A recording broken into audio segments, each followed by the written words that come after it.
Do you want to get my yes? Why? People are laughing at me. So you want to stop laughter. You want to stop you from laughing. That's how you want to marry. Shame. Oh, but God can erase shame without you having a husband.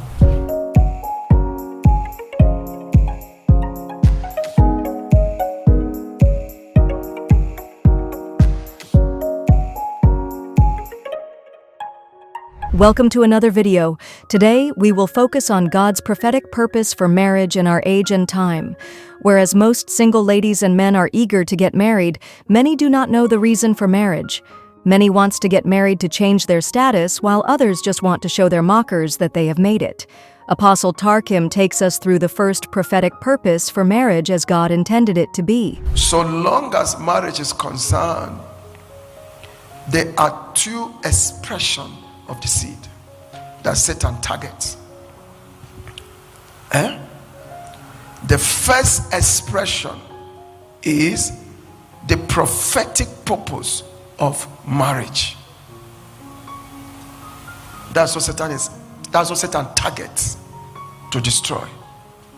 The second expression is godly offspring coming out of that marriage. That is the second thing Satan targets. All the warfare around marriage is to stop the prophetic purpose of marriage or the birth of godly offspring. And now I explain. If you don't understand that, you'll be confused by all these deliverance gurus who blame all kinds. Now, even if you go on the street to ask people, do you want to get, the single, do you want to get my yes? Why?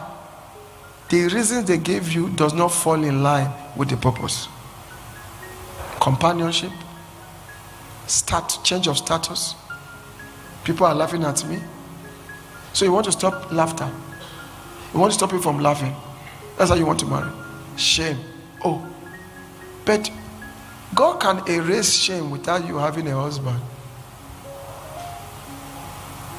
Do you understand me? People don't really know why.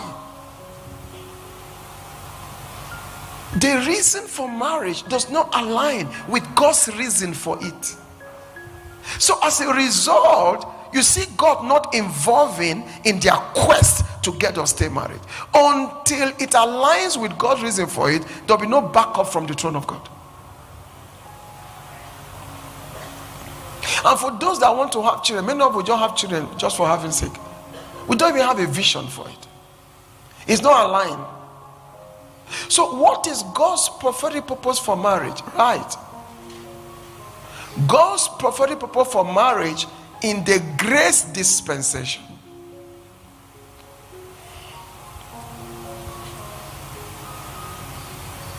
is to mirror Christ and his church. Remember, that is where we began.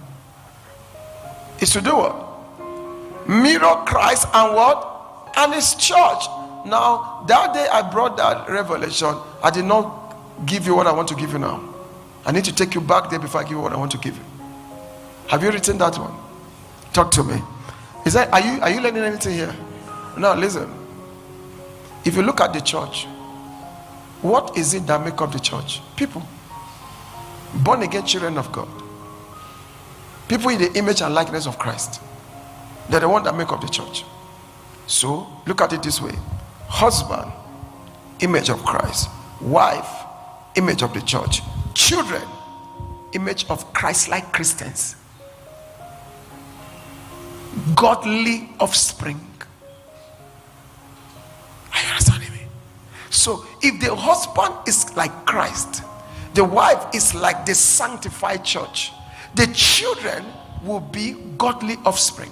And here's the second prophetic purpose for marriage in God's plan. Now, another prophetic purpose of marriage is not just to mirror Christ and his church, is to fertilize God's eternal purposes in time or make them prosper. Can you write that one?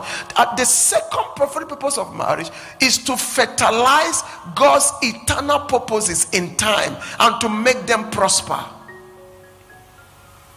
to fertilize God's eternal purposes in time and make them prosper.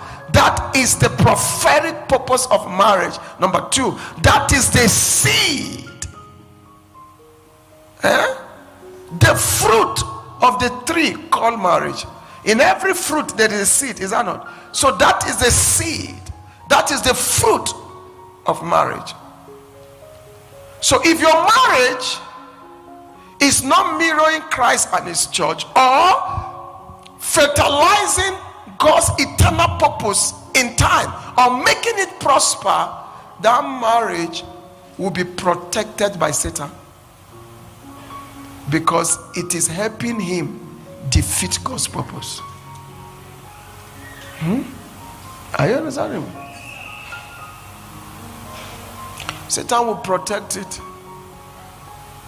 because it's helping to be, because he wants to deal with the seed. Let me test your understanding. What is the seed again? The prophetic purpose for marriage. I've given you two prophetic purposes. What is it? The mirror Christ and his church with godly offspring. The second one, fertilize eternal purposes in time and make them prosper. So when a marriage exists and is not fulfilling either of that, it's a mirage in God's judgment. It could be peaceful. In fact, Satan will give it peace. Anybody in that marriage that find the will of God and discover that we're supposed to prosper the purpose of God, and you begin to move towards there, Satan will use the second person in the marriage to pull the person back and make sure they remain in the status quo. We're not, because when a marriage begins to fulfill prophetic purpose, Satan declares war against it. When it's not fulfilling, he allows it to stay. So, and such war happens where one person in the marriage now found Jesus and now begin to move towards prospering God's eternal purpose or mirroring Christ or maybe the church, and the other person in the marriage will now begin to fight and say, no, it can't happen. Are you understanding me? That there will not be turbulence. Thanks for watching. Remember to subscribe and to watch other videos on our channel. See you in our next video.